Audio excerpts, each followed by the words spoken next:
Friends, ఎలా ఉన్నారు? నేను మీ నిఫ్టీ మాస్టర్ మూర్తి నాయుడు. ఏదైతే మనం ఇన్వెస్ట్మెంట్ చేసుకునేటప్పుడు నిదానంగా ఏ స్టాక్స్లో పెట్టుకుంటే మనకి మంచి ప్రాఫిట్స్ వచ్చే అవకాశం ఉంది. ఫ్రంట్ లైన్లో మనం ఆల్రెడీ 20-25% పెట్టాం. ఇంకా మిడ్ క్యాప్లో, స్మాల్ క్యాప్లోను, లేకపోతే కొంచెం రిస్కీ మ్యాటర్ ఉన్నటువంటి స్టాక్స్లో కూడా కొంచెం అమౌంట్ పెడదాము 25%. ఇలా మనం ఏదైతే మనీని స్ప్లిట్ చేసుకుంటూ డైవర్సిఫికేషన్ చేసుకుంటూ ఉంటాం. ఇక్కడ కొత్తగా ఐపీఓకి వచ్చినటువంటి కంపెనీ అయినప్పుడు కూడా, చాలా స్మాల్ క్యాపిటల్తో ఉన్నప్పుడు కూడాను మంచి ఫ్యూచర్ కనిపించే కంపెనీ బేతీ రీసైక్లింగ్ ఇండస్ట్రీ. ఏదైతే మీకు నేను ఇక్కడ ఇంట్రడ్యూస్ చేస్తున్నానో కంపెనీ పేరు బేతీ రీసైక్లింగ్ ఇండస్ట్రీ. రీసైక్లింగ్ ఏ ప్రోడక్ట్ చేస్తే ఎలా చేస్తారో తెలుసుకునే ముందుగా, సుమారుగా చాలా స్మాల్ క్యాప్ కంపెనీ ఇది, 252 కోట్ల కంపెనీ ఇది. కానీ ప్రమోటర్ స్టేక్ మాత్రం ఒక 75% వరకు కూడా ప్రమోటర్ స్టేక్ ఉంది, పబ్లిక్ పార్టిసిపేషన్ ఉంది. ప్రైస్ కూడా 200 రూపీస్లోనూ చాలా కంఫర్టబుల్ ప్రైస్లో దొరుకుతుంది. కాంపౌండింగ్ యాన్యువల్ గ్రోత్ రేట్ చూసుకున్నట్టయితే లాస్ట్ ఇయర్ ఐపీఓ కూడా 1 ఇయర్ బ్యాక్ వచ్చింది కాబట్టి వన్ ఇయర్లో మాత్రం 140% compounding annual growth rate profit అయితే 100% మనకి 140% ప్రాఫిట్ అయితే ఇచ్చింది. కమింగ్ ఇయర్స్లో కూడా ఈ ఇండస్ట్రీకి, ఇది చేస్తున్నటువంటి బిజినెస్కి మంచి స్కోప్ ఉన్నది. ఇది రీసైక్లింగ్ ఇండస్ట్రీ. ఇది యొక్క ప్రమోటర్ స్టేక్ కాకుండా రెవెన్యూ మోడల్ కూడా మార్కెట్లో స్లోగా ఒక 159 crores వరకు కూడా సింపుల్గా రెవెన్యూ మోడల్ కూడా పెంచుకున్నటువంటి కంపెనీ. ఇది 25 years ఎక్స్పీరియన్స్ ఉన్నటువంటి కంపెనీ. రీసెంట్గా అయిపోయి వచ్చేప్పుడు కూడా మంచి ఎక్స్పీరియన్స్ ఉన్నటువంటి company. 300+ qualified employees and the workers with వాళ్ళతో ఉన్నారు. అదేవిధంగా 150 సాటిస్ఫైడ్ కస్టమర్స్. కస్టమర్స్ ఏదైతే ఉన్నారో కస్టమర్స్ అందరూ కూడా సాటిస్ఫైడ్ కస్టమర్స్ ఉన్నారు. వీళ్ళకి 7 countries వీళ్ళ యొక్క ప్రజెన్స్ అంతా కూడా ఉంది.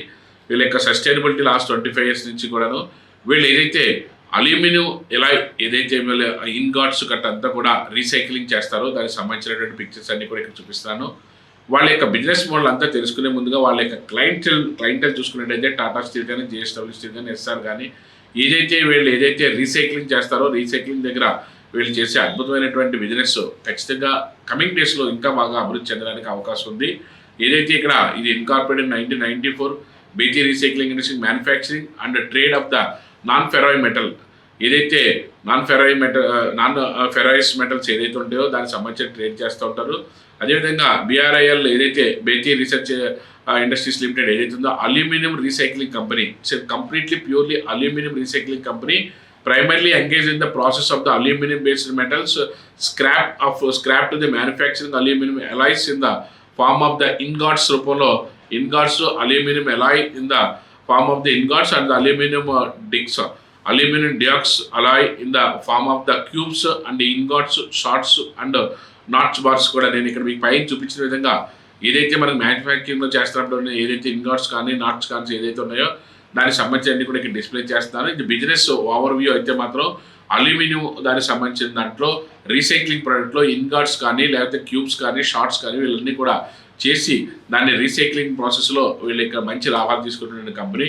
ప్రొడక్ట్ యూజ్ కేస్ చూసుకుంటే aluminium alloys are used in the automobile components. Automobile components తయారు చేసే కంపెనీస్ ఉన్నాయో డ్యూ టు దేర్ స్టిఫ్నెస్ కోసం ఉపయోగిస్తారు. అదేవిధంగా strength to the weight of the ratio the aluminium deox alloy are used to the deoxide of the steel manufacturing దాంట్లో కూడా ఆ యూనిట్స్లో ఉపయోగిస్తూ ఉంటారు. ఈ యొక్క స్క్రాప్ ఏదైతే ఉన్నదో దీని ద్వారా మంచి క్వాలిటీ కూడా, మంచి గట్టిదనం కూడా వస్తున్నారు. అల్యూమినియం ఆటోమొబైల్ కాంపోనెంట్స్ తయారు చేసే కంపెనీస్ అయితే కూడా ఈ ఇన్గాట్స్ని, షార్ట్స్ని, క్యూబ్స్ని ఉపయోగించుకుంటూ ఉంటాయి. ట్రేడింగ్ బిజినెస్ చూసుకున్నట్టయితే ఇక్కడ నేను మీకు డీటెయిల్ చూపిస్తాను. Companies also engage in the trading of scrap materials such as aluminium scrap, brass scrap, అదేవిధంగా copper scrap, zinc scrap, base metal సంబంధించిన స్క్రాప్స్ అన్ని కూడా ట్రేడింగ్ చేసే అలవాటు ఉన్నటువంటి కంపెనీది. అదేవిధంగా ప్రొడక్షన్ ప్రొఫైల్ చూసుకున్నట్టయితే aluminium ingots, aluminium cubes, aluminium shorts, aluminium notch bars, అదేవిధంగా అల్యూమినియం ఎలాయ్ ఇన్గాట్స్ కూడా ఇన్ డీటెయిల్గా ఎక్కడెక్కడ ఎవరెవరికి ఉపయోగపడుతూ ఉంటాయి, ఏ స్ట్రెంత్లో దీన్ని చేస్తూ ఉంటారు అదంతా కూడా ప్రొడక్ట్ ఫైల్ అంతా కూడా స్పెసిఫికేషన్స్ అంతా కూడా ఇక్కడ ఇవ్వడం జరిగింది. అదేవిధంగా యూజర్ ఇండస్ట్రీస్ ఏదైతే ఉన్నాయో ఆటోమొబైల్ కానీ, పవర్ కానీ, ఎలక్ట్రికల్ కానీ, రైల్వే కానీ, ఏరోస్పేస్ కానీ, డిఫెన్స్ కన్స్ట్రక్షన్ కానీ, అదేవిధంగా సోలార్ ఎనర్జీ కానీ, అల్యూమినియం ప్యాకేజింగ్స్ కానీ ఇవన్నీ కూడా ఈ ఉపయోగపడే అవకాశం ఎక్కువగా ఉంది. ఇన్గాట్స్ గట్టి ఇవన్నీ కూడా ఇది రీసైక్లింగ్లో వచ్చినటువంటి దాన్ని సేకరించి మళ్ళీ ఇండస్ట్రీస్ కన్నింటికి కూడా మళ్ళీ యూజ్ చేసుకోవడానికి ఉపయోగ విధంగా ఈ కంపెనీ చేస్తూ ఉంటుంది.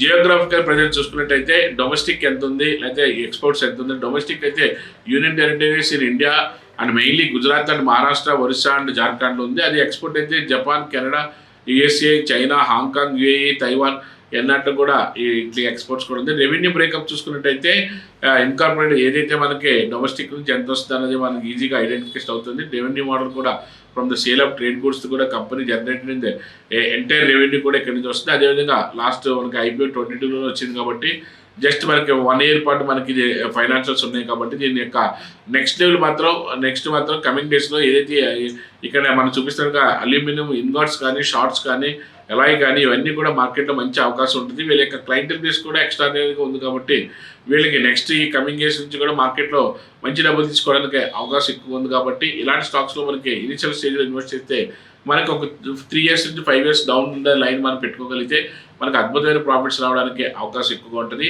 ఇలాగ రీసైక్లింగ్ ఇండస్ట్రీస్లో కూడా మనకి వెరీ స్మాల్ క్యాపిటల్ అయినప్పుడు కూడా దీని యొక్క బిజినెస్ మోడల్ని అర్థం చేసుకుని దాని యొక్క గ్రోత్ని మనం ఎక్స్పెక్ట్ చేస్తూ దాన్ని యొక్క ఫాలోఅప్ చేస్తూ దాంట్లో దాంట్లో కూడా ఇన్వెస్ట్ చేస్తే మనకు మంచి ప్రాఫిట్స్ రావడానికి అవకాశం ఉంటుంది. ఆ విధంగా మీరు కూడా దీని మీద రీసెర్చ్ చేసి ఖచ్చితంగా మీరు కూడా ఇలాంటి వాటిలో మీ యొక్క ఇన్వెస్ట్మెంట్ డైవర్సిఫికేషన్ చేస్తే తొందరగా గ్రో అయ్యి మన యొక్క ఫైనాన్షియల్ గోల్స్ తొందరగా రీచ్ అవ్వడానికి అవకాశం ఎక్కువగా ఉంటుంది. మీరు కూడా ఆ దిశగా ప్రయాణం చేస్తే మంచి లాభాలు తీసుకునే అవకాశం ఎక్కువగా ఉంటుంది. Thank you.